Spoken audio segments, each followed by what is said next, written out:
Hello, this is Dennis Hancock, Extension Forage Specialist at the University of Georgia. This is the third part of a three-part series entitled Bermudagrass Management for Improved Production and Stand Maintenance. In this section of the presentation, I'd like to visit with you on the use of urea-based fertilizers in the fertilization of Bermudagrass, the needs of fertility for stand maintenance, and the effects that harvesting methods, extended grazing, and the burning of the crop in the spring may have on both the production of Bermudagrass and the maintenance of the stand. In the previous section, I talked about a number of nitrogen fertilization tricks, and one of those tricks is to account for the nitrogen loss from urea-based products. Here is some data from a couple different sources looking at the relative effectiveness of some alternative nitrogen sources at low, medium, and high rates of fertilization on hybrid Bermudagrass. These are all relative to ammonium nitrate, which is considered the gold standard here in terms of nitrogen availability. So all of these for ammonium nitrate are 100%. So by comparison, we can look at, for example, urea at the lower rates of fertility is only going to be about 80% as good as ammonium nitrate, so a difference of about 20%. This difference goes down a little bit as we go up in terms of our fertilization rates. But again, there is always going to be a difference between unadulterated urea and ammonium nitrate. Now the liquid nitrogen solutions here, UAN solution example, can perform very well, but again, because it has urea as one of its components, can also have some volatilization loss. Here are some data that we collected over 2 years at 2 different locations on ammonia volatilization losses from different nitrogen application strategies.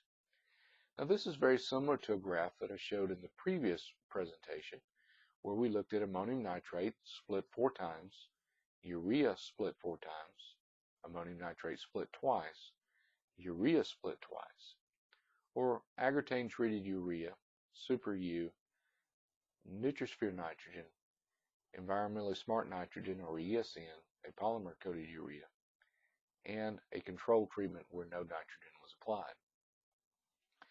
Now this trap was set up immediately after the second harvest, where we had just applied all of the nitrogen treatments.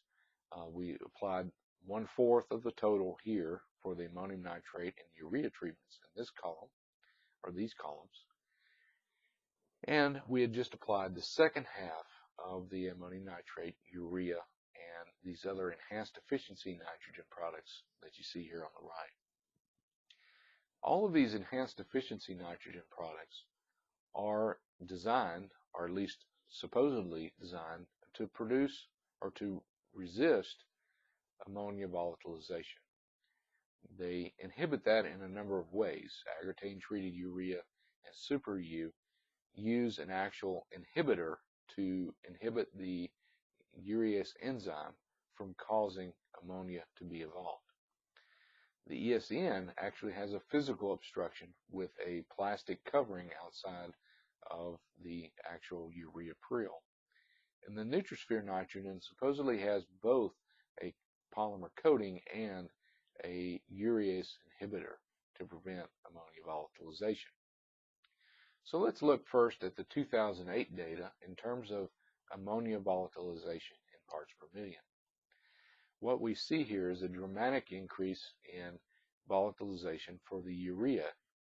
By comparison, it's much higher than the ammonium nitrate, which does not typically evolve any ammonia when it's applied. And in fact, it was not significantly different than the control treatment. Note here that even in the lower application rate, we did get some volatilization. But again, the higher rates of ammonia that have been applied here, or higher rates of urea that have been applied, result in higher rates of ammonia being volatilized. What we do see here is that agrotane treated urea and Super U have dramatically reduced the volatilization of the urea, as has this polymer-coated urea relative to the urea split twice as well.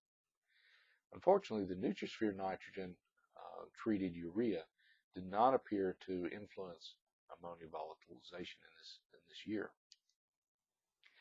In the second year of this study, we saw much lower volatilization across the board. But again, relative to this urea split twice, we see that the enhanced efficiency fertilizer products had differential responses.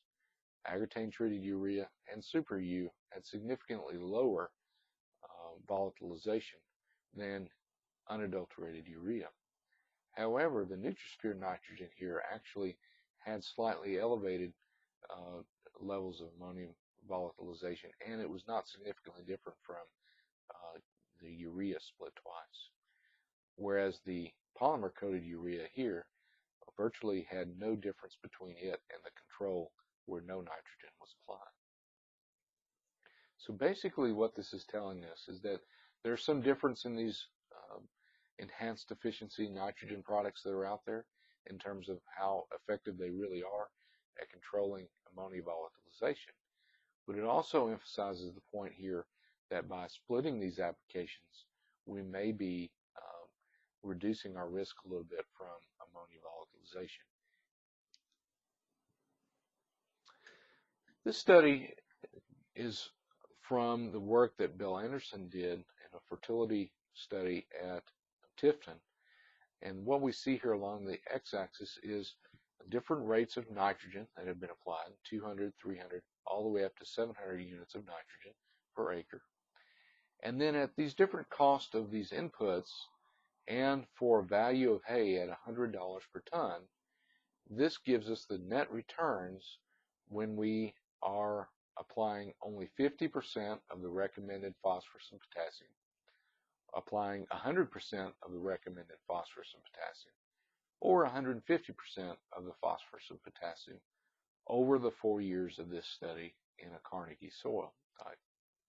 So what we see here is that when we're applying 50% of the recommended phosphorus and potassium, we get the highest net returns when we apply 300 pounds of nitrogen per acre. But now I want to come back to this point of applying only half of that. Notice that this is below, obviously, what we would recommend in terms of our fertilization. By comparison here, this green bar is what we would recommend. The 100% P and K value and 300 units of nitrogen seem to be maximizing net returns per acre. Notice that this dip occurs for the 400 pounds, but recovers here at the 500 pound. And the 500 pound rate of nitrogen actually ends up giving us the same net returns per acre. Now, what's interesting here is that when we start looking at the 150 units, we see some other interesting phenomenon. In this particular instance, the 400 pound nitrogen rate gives us the maximum, as does the 600 pound. The difference here in this swooping action here is that we're able to apply the recommended phosphorus and potassium levels. Now what's happening here is that this is a very short time frame. If we were to go out and only put out 50% of our potassium and phosphorus needs and 300 units of nitrogen, we may do okay in those first 3 years or 4 years. But toward the end of those 4 years and then on into the 5th, 6th, and especially in the 10th and 12th and so forth years of production, we're going to see some major yield limitations derived from that lower phosphorus and potassium fertilization. We have some evidence of that in this higher rate of nitrogen needed a higher level of potassium to be able to maintain the net returns per acre. So toward the end of the study, what actually was occurring was that they ended up needing additional phosphorus and potassium for those higher rates of nitrogen.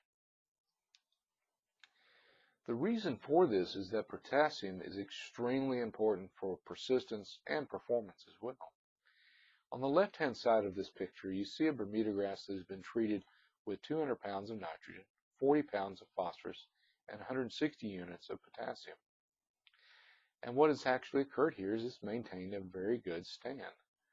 But on the right-hand side here, it's received the same amount of nitrogen and phosphorus, but no additional potassium. And you can see that weeds have begun to encroach in this particular plot. This is another example of that same sort of scenario. This is a field that I was called in to consult on, coastal Bermuda grass field in the western part of the state. What actually happened here is that they began to rob the soil of potassium. This was a stand of coastal Bermuda grass that had been there for many, many years. In fact, it was one of the first plantings of coastal Bermuda grass back in the early 50s. What you see here showing up as green is actually crabgrass. The brown material in the background is mostly dead Bermuda grass that has failed to live because of the drought or the potassium stress that was present in this particular scenario. What you see in these scenarios when potassium stress is evident is that the plant has poor stress tolerance. It develops leaf spot diseases. It has poor winter hardiness. It's just generally not competitive, growing very, very slowly. And eventually, and this is as is the case in the background here, the stand is just completely gone. Potassium is certainly the key to a good stand. If we look at some data from some research done in Texas, they started out with a stand rating of about 4, which is about a 40% stand in this Bermuda grass. And they did some studies here to evaluate what happened if they added additional potassium and what effect that would have there on the stand rating and rhizome production. So after a few years of applying 0 potassium, they went from a stand rating of 4 down below a 2. So now the stand was below a 20% stand. If they applied 100 pounds of potassium, a marginal level of potassium, they recovered up to about a 60% stand, or a stand rating of 6. But if they applied sufficient levels of potassium here, they were able to recover that stand up above 80%, pushing 90% stand of a Bermuda grass. Now the difference here actually occurred because of the difference in rhizome production. What you can see here on the right-hand side is a scale for rhizome production in pounds per acre. And the difference between the 100-pound rate and the sufficient amount of potassium here at 200 pounds of potassium per acre, that's about an 800% increase in rhizome production per acre. So potassium is extremely important in good rhizome health, and in this case, the recovery of that stand. Now, how does poultry litter influence this situation? Certainly, poultry litter is an excellent source of fertility, especially when it's used wisely. But nitrogen release in this case is going to be skewed toward the summer months. Now, certainly weed pressure does increase when we use poultry litter, and it's not because this poultry litter is a source of weed seed, but it's because there's a change in fertility in that soil that makes broadleaf weeds much, much more competitive. The other situation is that potassium fertilization may not be adequate. The average poultry litter analysis is a 3-3-2. The ideal Bermuda grass fertilizer is going to be about a 4-1-3, or in some cases a 4-1-4 ratio. So what happens here is we're actually not putting on enough potassium in the form of poultry litter. And we actually may end up putting on more nitrogen than potassium, especially if we've just cleaned out the barn and it's higher in nitrogen than what would be reflected in these average book values for poultry litter. Now let's move on and talk about the effect of harvesting methods on the Bermudagrass production and stand line. Certainly, we've had some major changes that have occurred in the equipment that we used for harvesting hay. On the left-hand side, you see a sickle bar mower, which has been used historically as the primary way of cutting hay. But over time, we've drifted more and more to these disc mowers, which are much more effective at cutting Bermudagrass, especially our hybrid Bermudagrasses that are very thick stands and very hard to cut sometimes, especially hard to cut with a sickle mower. And of course, the other advantage of these disc mowers is that we don't have as much problem with ant hills or other kinds of things, and we can maintain a higher ground speed as we're cutting the crop. So one of the characteristics of using these disc mower systems, though, whether it be a straight disc mower or a disc mower in combination with an impeller type conditioner, is that we can actually cut that forage very, very close to the ground if we so desire. But this is not a good thing for the crop itself. There are some very nasty side effects of cutting Bermudagrass too short. One is that we have a very poor regrowth rate. If we cut that right down to the ground and make it look like our lawn, that Bermudagrass has a very hard time regrowing there those first few days after the cutting has been made. We also end up with a lot more low quality forage in our cutting. So for example, what ends up happening is we get a lot more of that more mature, stemmier material that grows closer to the ground into the harvested forage that we've taken off. We also end up with a scenario where we have poor winter hardiness.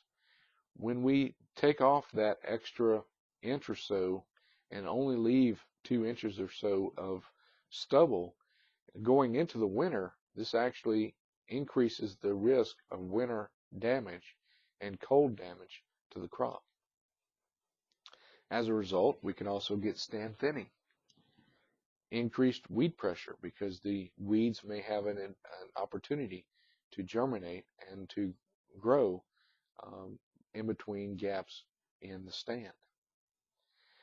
Here's a situation or a study that was done in Florida looking at this effect of regrowth frequency, in this case undergrazing, and the effect that it has on yield. Okay, so the green line here is Tifton 85 Bermudagrass. Now, Tifton 85 Bermudagrass is actually a cross between regular Bermudagrass varieties and a stargrass. And we've also put in this particular instance, Florona stargrass. It's a stargrass variety grown in Florida. And we don't grow those in Georgia to any great degree, but they do grow those in Florida quite often. A common Bermudagrass, or a common type Bermudagrass, world feeder, is put in here as a comparison. World feeder is more going to be similar to the common ecotypes that we have in Georgia. So what you can see here is as the rest period increases, the forage yield, the forage productivity increases. Now, of course, we don't want to go much longer than about a 4-week rest period, because we run into some scenarios here where the quality of that forage goes down rather rapidly. Now, what are some effects of extended grazing on this? Well, if we think about forage production in general from Bermudagrass, and we look at it over the years, over the month of the year, we see obviously that we have a hump that's produced in the mid-season, in the mid-summer. And we have a large gap in time here where we don't have a whole lot of production going on. So we need to even out those humps a little bit. So one of the strategies that we use to do that is we will stockpile Bermudagrass. Stockpiling Bermudagrass is simply just setting aside and allowing that Bermudagrass in that last cutting of the year to grow up, and we basically harvest it as a standing hay crop. And we go out and use the animals to harvest it in the case that you see in this particular picture. So this picture was taken on Thanksgiving weekend of 2004 at an experiment done in Plains, Georgia. On the right-hand side, you see the last strip that was allocated, and they've just had the polywire taken down from the tread ends here, and this is the new strip that they have just been allocated and that they are on now. So they've just grazed everything off of this last strip, and now they're on this current strip. And remarkably, even for Thanksgiving weekend of 2004, this is still remarkably green and still some very good quality forage out there. What they found in this particular study was that they were able to get 74% utilization. In other words, 74% of what was out there was consumed by the animals, and they were able to get an intake level on average of 2.23% of their body weight, which is an exceptional level of body weight intake for dry cows. Generally, anything above 2 is going to be high. Now, this has some implications on spring greenup and the yields in the following year as well. Whether it's stockpiled or not, leaving 6 to 8 inches of residual mass, now this is not regrowth, this is residual mass, will increase the spring greenup in yields in the following year in both the first harvest and the second harvest of that following year. Now, I want to emphasize this residual mass. This is not regrowth. In other words, we're not cutting this and allowing 6 to 8 inches of growth to occur before the end of the year, before that killing frost. We want there to be a good amount of forage there, in this case for stockpiling Bermudagrass or taking the last hay cutting off for the end of the year. There needs to be a large amount of forage out there when that last hard frost occurs, so that we end up with a situation where we're not mobilizing reserves from the stolons and the rhizomes to produce only 6 or 8 inches, and then it gets frosted on. That can have a real impact on the yield and the greenup rate in the spring of the following year. Now, going back to the stockpiled animal performance on stockpiled Bermudagrass, what we saw was that there was no difference in whether or not they were receiving hay or stockpiled Bermudagrass of a similar quality. The body condition score remained the same. The animal's weight basically remained the same as well. Now, there are some differences in varieties in terms of whether or not they make good varieties for stockpiling. Tifton 85 is by far the best variety, but as a general rule, its amount of decline in digestibility over the course of the stockpiling phase, from the initiation of grazing until we finish grazing off that stockpile, generally it's going to fall off quicker than the other varieties in terms of sheer numbers. But in terms of rate, it's actually not going to be as steep as a decline as for example, in Coastal or some of the other varieties. Now, Tifton 44 is basically equal to or greater than Coastal, and then Coastal is going to be a little bit better than many of the other hybrids that are out there. Seeded varieties in general, as well as Bermudagrass, for example, are going to lag behind substantially in terms of value as a stockpiling crop. They just aren't going to be as good as standing up to the conditions, the weather conditions for stockpiling. And many of those seeded varieties and common varieties will end up developing a substantial amount of leaf rust, and this can also have some negative side effects on the animal. Now, another strategy for evening out the humps of Bermudagrass production is to use winter annual forages like the small grains and annual ryegrass.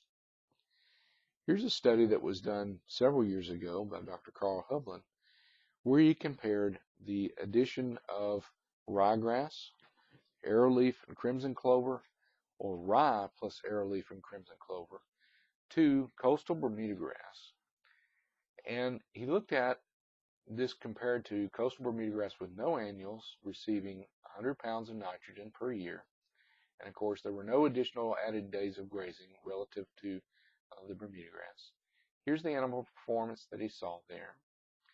And then what they saw was that With ryegrass, they were able to get additional days of grazing, 53 in this case on average, higher rates of average daily gain, and a higher gain per acre.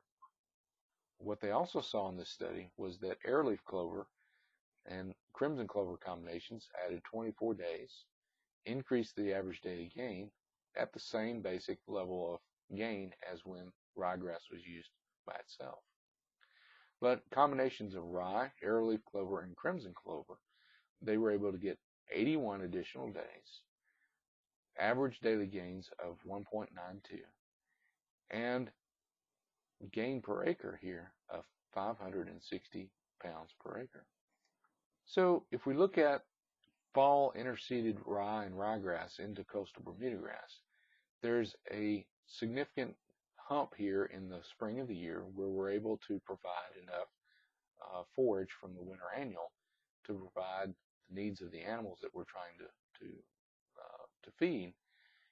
But this has a significant overlap here in the time at which Bermuda grass is going to be emerging from dormancy. Ryegrass is one of those that we have some real issues with, and what ends up happening is that it makes it very difficult for the Bermuda grass to emerge through this stand of ryegrass or some of these other small grains that may tend to last for a longer period of time in the spring. Now, there's also some recent evidence to suggest that annual ryegrass may actually produce an allelopathic compound or a chemical inhibitor that actually slows the growth of Bermuda grass as it emerges from dormancy. So this may decrease Bermuda grass yields by as much as 50 to 60% in some environments, especially as we move further north. Now, what are the effects of late winter burning for those hay fields where no winter annuals are being planted into that hay field? And what are the effects then of burning off the residual Bermuda grass in late winter? Well, this is a very common strategy and one that is recommended for certain areas of the state. It increases the green up rate because it basically removes the lighter colored material and replaces it with a dark mass that actually can help the soil warm up quicker and induces the green up of the Bermuda grass. It also releases nutrients tied up in the thatch. It decreases the weed potential. It reduces leaf spot disease pressure because the leaf spot disease actually overwinters in the thatch in the organic layer that is at the soil surface.